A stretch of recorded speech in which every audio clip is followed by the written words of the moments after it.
Hello, beautiful people.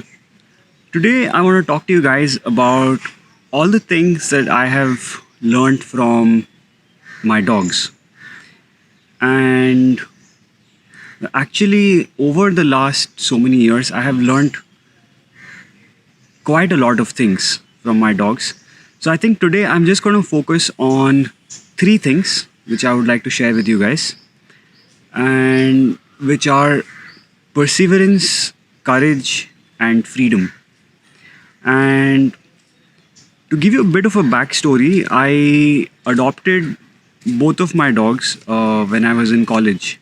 So I went to this place called MDI Gurgaon, and it sort of happened that I got them. And these were both indie dogs who were living with me. And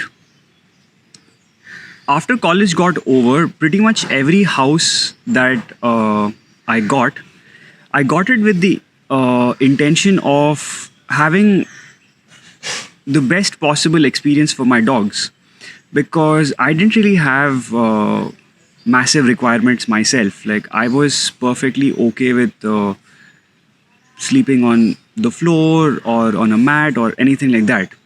But I didn't want to have a situation where my dogs would just be living in the balcony and then go for a walk like two times, three times in a day. And this was when I was living in Gurgaon. So I finally managed to get a house in Gurgaon where it was like a small house, yet the compound was fairly decent. And this is kind of like how some people make an investment property where you buy a certain amount of land, but you just build a really small house in that, so that you don't leave the plot vacant. And this was the kind of place it was, so that my dogs basically had a decent amount of space to roam around, even when I was in office and things like that.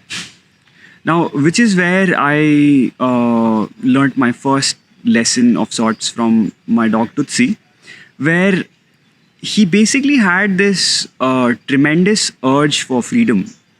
And so what he would do, and he would basically every time just somehow or the other try to get out of the house. So we had this gate in the house, and this gate had some designs basically.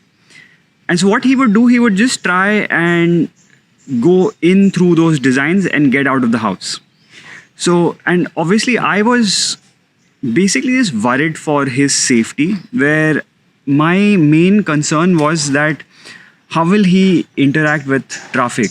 I didn't want him to get hit by a car or something like that. And that was my primary fear of sorts. So then what I did, I would kind of just block this exit. I put some ropes around it, some wire mesh or whatever, some different ways in which I kind of close that design. Now, what this guy did, somehow or the other, he would like destroy that design, or that, or the ropes that I've put. Like, either he would chew through it or he would use his claws to like break it open and stuff. And then finally he would like go out. So I tried many things, and everything that I would try, like, he would somehow manage to get out from that situation. He would still somehow manage to like open his way and then leave the house. And my neighbor would basically call me saying that, hey, your dog is like outside. And then I would come back from office, find him, and then go back in. Finally, what I did, I put some cement blocks outside my gate, where the design was, so that he was not able to like push through those cement blocks and go out. Now, when I did that, what this guy started doing, basically, he would jump above the gate and then go out. And mind you, this was not a small gate. This was quite a tall one for his height especially. And so it's not like he would be able to like comfortably jump. So he would try and try and try again, and then he would somehow manage to like get over it, and then on like his back legs would get a bit stuck, and then he would like kind of fall on the other side and get hurt a little bit. But even though he would get hurt a little bit, and even though it was like really hard to like jump over this gate, he would still do it like again and again and again. So I would get calls from my neighbor like so many times, said, okay, yeah, this guy is out again. And what I figured on a certain day was that it was like, hey, I mean, like, if that's what you really want, I mean, why am I stopping you? And so what I did one day, I just opened the gate. And this was on a Sunday when I was at home. And I was like, okay, cool, just go enjoy. It's like, do whatever you want. And so he went out and he was gone for about 45 minutes, roaming around and stuff. And finally, after 45 minutes or something, he came back. And the most beautiful thing happened where the cement blocks that I had kept outside the gate to keep him in, he used those cement blocks to just jump and hop onto the wall, the boundary wall that I have of my house. And so I was really happy that, okay, cool, this guy can actually go out and do his own things and then come back. So then what I did, I bought a few more cement blocks and kept it inside the boundary wall so that he could just hop in and hop out.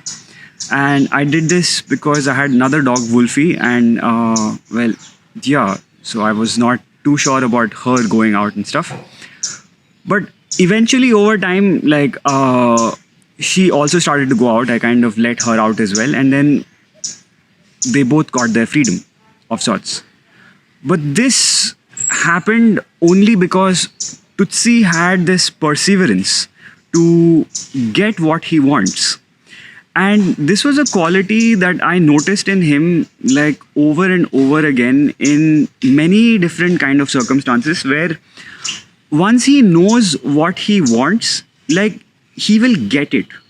Like, he will just persevere. Like, he will stay at it until he gets what he wants. Now, the thing is, he would also do it quite skillfully, actually, where, like, he knows how to make a puppy face. He knows how to, communicate with you and get what he wants. So this was a very interesting lesson that I learned from him, one on perseverance. Like, you have to persevere and keep at it, and you will eventually get what you want. And also, the other thing is, it's very interesting that how different species tend to interact with reality and how they go about living their life and doing things and getting what they want. Now, the next thing which was pretty interesting for me that I learned from my dog was on the topic of courage, where after I moved from Gurgaon to Goa, like, I was living in a really beautiful house, and again, I took this house keeping my dogs in mind. But this was like a really spacious place, and by this time my dogs were like free and like, so both my doors would always be open. They could just go out whenever they wanted and then roam around as much as they want and stuff. Now, there was a time when there were these other street dogs, like a big pack, like that would be roaming around in, where I was staying. So they would kind of come around at night, like they would have a much larger territory. And of course, Tutsi and Wolfie had to defend their own territory because like our house was sort of like their territory. And so in the middle of the night when this huge pack of dogs would come, like, and I would see how Tutsi would like interact with that. Like, he would just go into this other mode of pure aggression, right? But it's not a bad thing, right?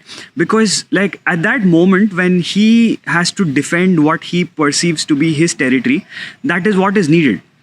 And what I noticed is that even though the other pack, which was like coming into our space, had about 8 to 9 dogs, what I noticed in these dog fights was that at the end of the day, when the moment comes when you have to engage in conflict, finally, it's sort of like a one-on-one where, you have to pick one, right? And then there is one dog who has to engage in that conflict with Tutsi. and like he would just go for it, like full power, right? And and looking at that, what I realized is that, because Wolfie was not really the type of dog that she would engage in conflict. She would give more like moral support from the background, like she would just bark and stuff, but like she wouldn't really engage so much in conflict. But Tootsie would get into the fights like properly, right? And so what I noticed was that what really matters is how you commit to the fight and how you show up to that fight, right? And from a human perspective, what I realized much later is that it's sort of the same thing, which is that not that we fight the way dogs fight, but in moments of conflict, right? What really matters is the kind of courage that you show up with and the kind of commitment that you show up with to whatever situation that you're involved in. And yeah, on that note, in fact, like another thing which I found like really valuable that I learned from my dogs is their level of involvement in life. Like they're just 100% involved in whatever is going on, right? Like, and there is no ambiguity. They will let you know what is on their mind. Like if they are interested in the food that if they want to get something from you, they will let you know very well what is it that they want, right? Now, so it's a very interesting way of doing things, right? Now, the next thing which I want to talk about is on the topic of freedom. Because with my dogs, I have lived in many different places. Like I got them in Gurgaon, but then I lived in Himachal for a little while, and then I was living in Goa for almost 2 years, and then now I live in Kodaikanal with them. And yeah, so what I realized is that you can actually tell a lot about a place and about the people in the place by looking at the dogs in that place. Because what I understood over time is that people are kind of themselves when it comes to their interactions with dogs. And I'll explain what I mean by that. Now, when I was in Himachal, like I was in this small village called Barot. I was there for about a month and a half or something like that, not too much of a time. But this is where I saw some of the most epic dogs that I met. In fact, because these were like huge mountain dogs, much bigger than Tootsie. And this is where I met some Zen dogs. And what I noticed is that these dogs had such an amazing temperament because they didn't really have many conflicts. Like all the dogs were like friendly with each others, and all the humans were also like really friendly and loving towards the dogs. And so like I'll just tell you a small story of one Zen dog that I met. Like, so this guy was free to just roam around. The whole valley is his home. And though I suppose there would be like one household which would like be his primary household that they would feed him, it's not like he had a collar or a leash or anything of that sorts. And also what I noticed was that there were so many different families which would like feed this guy because they were just very happy that he would come around, and they were just very loving and affectionate people. Contrast to that, there are so many other places where I see the plight of dogs is actually really sad. And that also reflects to me what is the nature of the human society in that particular place. Because what I understood is that humans, we put a lot of filters when we interact with our fellow humans. It's like if we're interacting with our boss or something like that, we try to be extra nice and all of those things. But when it comes to interacting with dogs, we are pretty much ourselves. We have no filter. And if we are unloving and unkind, we just let that part of us come through in our interactions with dogs. And so when I see the dogs in cities, that is what I see.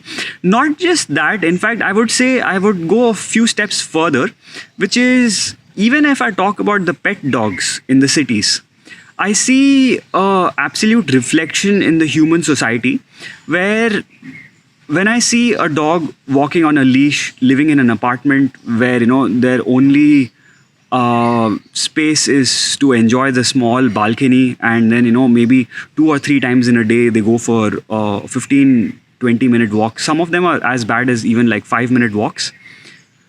But I see the same plight with human beings as well.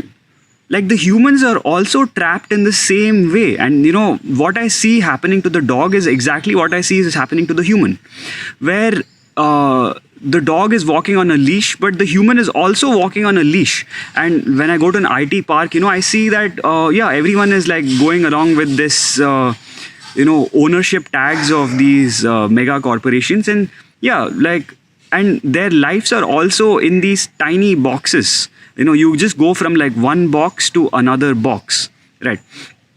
And so it was very interesting for me to see that there is so much that we can understand about human society and about a place just by looking at the dogs. Because like what I realized, I can go to any new place and just look at how the dogs are interacting with each other and how the dogs are in general, and I can understand that am I in a loving space, am I in a a harsh brutal space, am I in a space that completely lacks freedom, right?